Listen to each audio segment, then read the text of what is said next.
Hello everyone, my name is Vanvi and let's talk about science behind evil eye. नज़र लगने के पीछे क्या वैज्ञानिक वजह है या ये ऐसा क्यों होता है।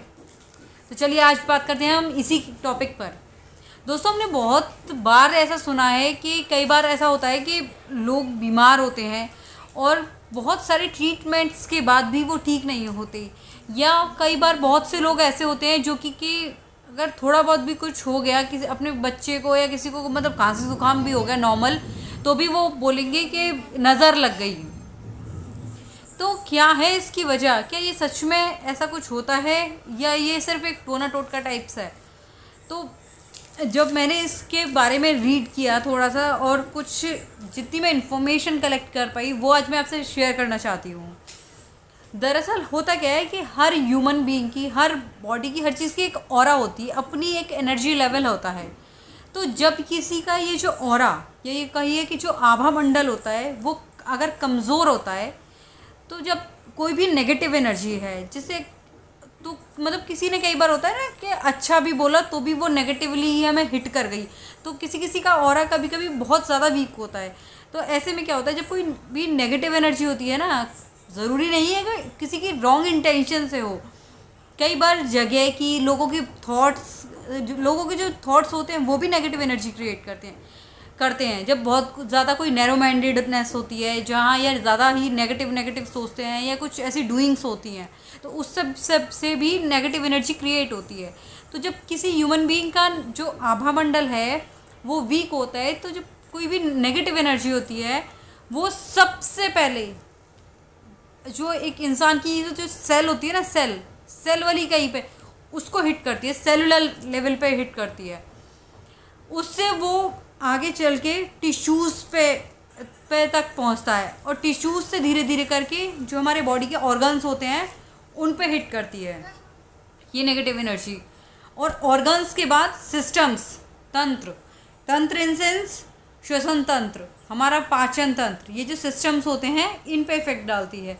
और देन वो शो होता है हमारी बॉडी में, या मतलब ये कहिए कि हमें ऊपर से दिखाई देता है, लेकिन एक्चुअल में सबसे पहले ये हिट करता है हमारी एक सेल को।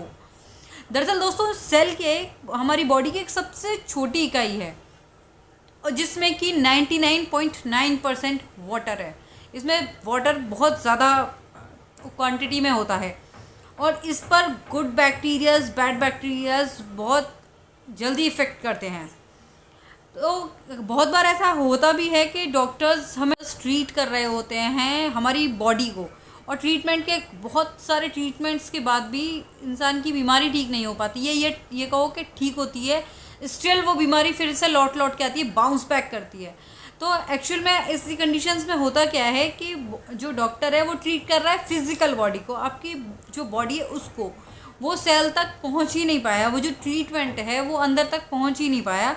तो क्या होता है, वो सेल जो है उसे बार बार बाउंस बैक करती है, तो वो बीमारी फिर से बार बार लौट कर आ जाती है और फिर हमें लगता है कि अरे किसी ने कुछ करवा तो नहीं दिया।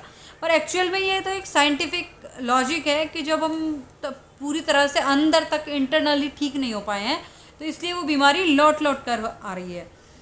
तो दोस्तों, अब मैं बताती हूँ आपको कि कैसे, जैसे जो एक हम बोलते हैं कि हमें नज़र लग गई है, नज़र लगना मतलब उसको किस तरह से ट्रीट कर सकते हैं, या किस तरह से इसके थ्रू हम अपनी जो इस तरह की कुछ बीमारियाँ होती हैं उनको भी कर सकते हैं।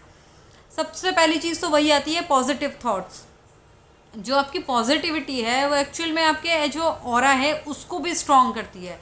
जब आप इंटरनली भी स्ट्रॉन्ग होंगे, आपका एनर्जी लेवल स्ट्रॉन्ग होगा, तो फिर चाहे कोई बीमारी हो, चाहे कुछ बैक्टीरियाज हों, चाहे लोगों की नज़रें हों, या कोई भी नेगेटिव एनर्जी हो, वो आप इजीली इफेक्ट नहीं करेगी।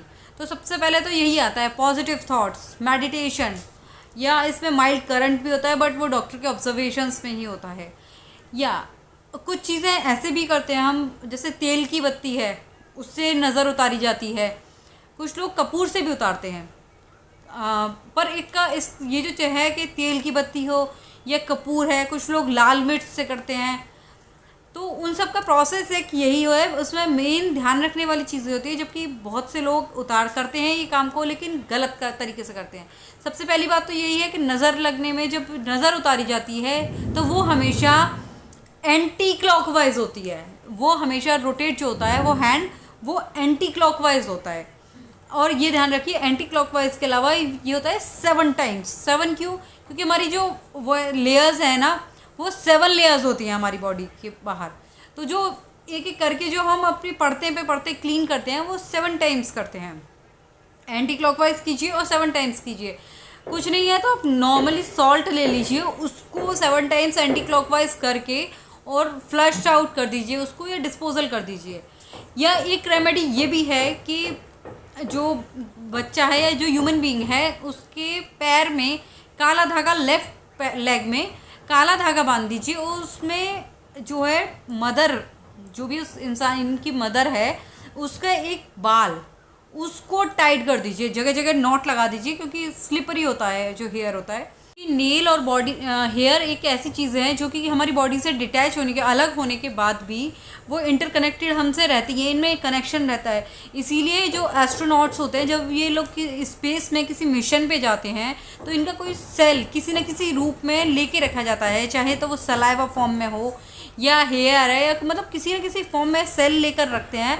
और जब अगर उन्हें कोई भी प्रॉब्लम होती है, कोई बीमारी है, कुछ भी प्रॉब्लम होती है, तो उसको यहीं से ट्रीट किया जाता है, उस सेल को उनकी को ट्रीटमेंट दिया जाता है, जो कि वहाँ उन्हें इफ़ेक्ट करता है।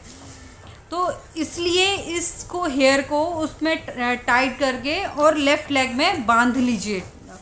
तो ये वाली प्रोसेस जो है इस तरह से भी हो सकता है, और इनसे काफ़ी अच्छे से हमारी जो ऑरा होती है वो क्लीन हो जाती है। एक ये भी है, हाँ, आप नॉर्मली एक मग वाटर में, एक मग पानी में और थोड़ा सा सॉल्ट डाल के उससे नॉर्मली आप नहा लीजिए, और उसके ऊपर से सादा पानी डाल लीजिए, उससे कोई कुछ भी सॉल्टी या कुछ भी ऐसा कुछ नहीं होता। तो वो भी हमारी जो आभा मंडल है उसको बहुत स्ट्रॉन्ग करता है और बहुत अच्छे इफेक्ट देता है। तो आई थिंक आपको मेरी ये इन्फॉर्मेशन अच्छी लगी हो तो please like, share and subscribe my channel, और देखते रहिए आगे भी। Thank you, bye bye.